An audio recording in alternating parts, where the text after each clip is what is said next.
द्वितीय गोलमेज सम्मेलन का आयोजन 7 सितंबर 1931 को किया गया था। इस सम्मेलन की सबसे खास बात ये रही कि इसमें महात्मा गांधी ने कांग्रेस के एकमात्र प्रतिनिधि के रूप में भाग लिया।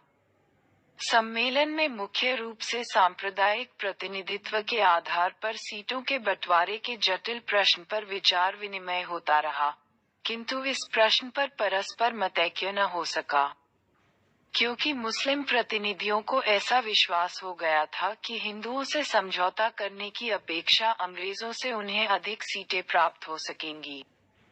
इस गतिरोध का लाभ उठाकर ब्रिटिश प्रधानमंत्री रैमजे मैकडॉनल्ड ने सांप्रदायिक निर्णय की घोषणा कर दी। सम्मेलन का आयोजन। द्वितीय गोलमेज सम्मेलन के समय ब्रिटेन के सर्वदलीय मंत्रिमंडल में अनुदारवादियों का बहुमत था। अनुदारवादियों ने सैमुअल होर को भारत मंत्री एवं लॉर्ड विलिंगडन को भारत का वायसराय बनाया। 7 सितंबर 1931 को सम्मेलन शुरू हुआ। गांधी जी 12 सितंबर को SS राजपूताना नामक जहाज से इंग्लैंड पहुंचे। इस सम्मेलन में वे कांग्रेस के एकमात्र प्रतिनिधि थे। एनी बेसेंट एवं मदन मोहन मालवीय व्यक्तिगत रूप से इंग्लैंड गए थे। एनी बेसेंट ने सम्मेलन में शामिल होकर भारतीय महिलाओं का प्रतिनिधित्व किया। द्वितीय गोलमेज सम्मेलन में कुल 21 लोगों ने भाग लिया था। सांप्रदायिक समस्या। इस गोलमेज सम्मेलन में राजनीतिज्ञों की कुटिल चाल के कारण सांप्रदायिक समस्या उभरकर सामने आई। मुस्लिमों एवं सिखों के साथ अनुसूचित जाति के लोगों के लिए भी राजनीतिज्ञों ने भाग लिया। महत्वपूर्ण प्रतिनिधियों में भीमराव अंबेडकर ने पृथक निर्वाचन की मांग की।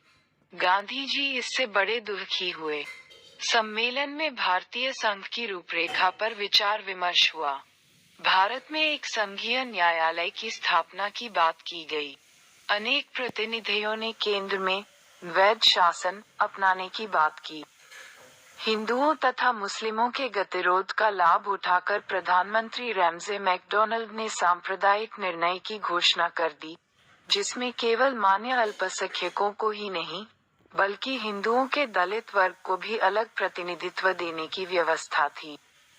महात्मा गांधी ने इसका तीव्र विरोध किया और आमरण अनशन आरंभ कर दिया, जिसके फलस्वरूप कांग्रेस और ब्रिटिश सरकार में एक समझौता हुआ, जो पूना समझौता के नाम से विख्यात है।